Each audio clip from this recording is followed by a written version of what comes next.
And former Malaysian Prime Minister Najib Razak has taken the stand for the first time to defend himself against criminal charges linked to scandal-hit state fund 1MDB. In this case, he's accused of illegally receiving $10 million from a former unit of 1MDB.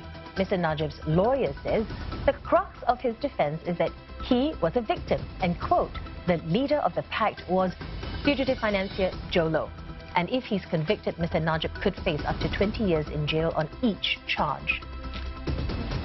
And by the way, I'm doing very well in a deal with China if I want to make it. We have been able to liberate. US President Donald Trump warns that a trade agreement with China might have to wait till after next November's presidential election. He said he has no deadline and, quote, in some ways thinks it's better to wait. Mr. Trump is in London for a summit of NATO leaders as recently as last week.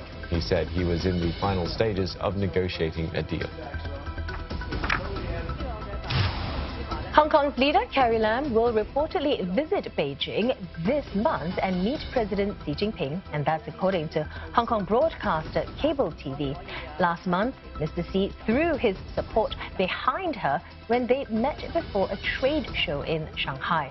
Meanwhile, Mrs. Lam has announced a fourth round of relief measures to boost Hong Kong's economy, which has been battered by months of violent unrest.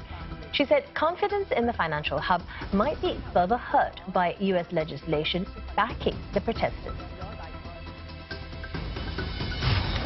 2 Indonesian soldiers were hurt after a smoke grenade went off near Jakarta's national monument.